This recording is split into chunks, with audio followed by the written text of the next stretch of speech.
Welcome back mga ka-TV. Ang video na tatalakayin natin ngayon ay ang chapter 45 ng The Most Notorious Talker Runs the World's Greatest Clan. At kung bago ka lang sa channel ko ay huwag mahiyang mag-like, subscribe o follow at i-click ang notification bell para ma-notify ka sa susunod na video. Paalala, ang video na tatalakayin natin ngayon ay maaaring mag-iba mula sa ilalabas na anime. Hindi ko inaangkin ang mga drawing o anumang materyales na ipapakita. Ang layunin ko ay magpakita ng suporta at magbigay ng impormasyon tungkol dito. Ang lahat ng kredito ay nananatili sa mga orihinal na may-ari. Maraming salamat. Iminungkahi ni Noel ang isang matapang na plano kay Thomas, isang reporter ng Modern Opinion, kung saan mag-organisa sila ng isang simposyum kung saan magdedebate ang mga pangunahing pinuno ng mga angkan tungkol sa kanilang mga estratehiya sa pagharap sa paparating na banta ng Valiant, isang malaking sakuna na kumukuha ng pansin ng publiko. Inilalarawan ni Noel ang ideya bilang isang pagkakataon para sa Modern Opinion na maglathala ng eksklusibong kwento na magiging sentro ng talakayan sa buong bansa. Bagamat nasasabik si Thomas sa konsepto, ipinahayag niya ang kanyang pangamba kung papayag ang ibang mga pinuno ng angkan na makilahok. Tiniyak ni Noel na hindi ito magiging problema.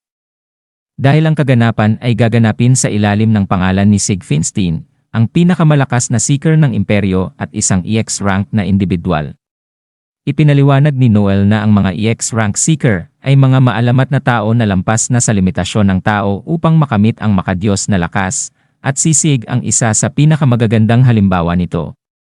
Bilang alagad ng kilalang si Sharon Valentine, naabot ni Sig ang kanyang ranggo sa murang edad at malawak na kinikilala bilang isang walang kapantay na seeker na nalampasan pa ang pagtanda ni Victor Crusher, ang pinuno ng Supreme Dragon Corps. Gayunpaman, 3 taon na ang nakalipas, isang bagong henyo, si Leo Edin, ang lumitaw bilang pinakabatang seeker sa kasaysayan na umabot sa EX rank sa edad na 15. Ang meteorikong pag-angat at mga tagumpay ni Leo, kabilang ang pagtatatag ng makapangyarihang angkan na Hyakuya, ay ginawa siyang isang mahigpit na karibal ni Sig, na nagdaragdag ng intriga sa potensyal na dinamika ng simposyum. Sa sumunod na eksena, natunto ni Noel si Sig sa kabundukan, kung saan nagsasanay si Sig sa pamamagitan ng pagsasanay ng squats, habang binubuhat ang isang buong bundok na tinatayang tumitimbang ng hindi bababa sa 4,000 tonelada. Namangha si Noel sa pambihirang lakas at dedikasyon ni Sig, ngunit nalaman niyang tinitingnan ni Sig ang pagsusumikap bilang isang kasamaan na kailangang gawin, na binibigyang diin na ang resulta lamang ang talagang mahalaga. Sa kabila ng pag-ayaw ni Sig sa tawag na masipag, sumali siya sa isang matapat na pag-uusap kay Noel na inihayag ang kanyang layunin, ang makuha ang suporta ni Sig para sa simposyum. Sa simula'y nagdududa, tinanong ni Sig kung bakit niya dapat tulungan si Noel. Lalo na't ang tumataas na ambisyon ni Noel ay maaaring magdulot ng kompetisyon para sa kanyang sariling angkan, ang Supreme Dragon Corps. Binigyang diin din ni Sig ang hirap ng mas malawak na layunin ni Noel, ang linisin ang maling paratang laban kay Hugo Coppelius, isang talentadong seeker na maling nakulong at naging sanhi ng kontrobersya.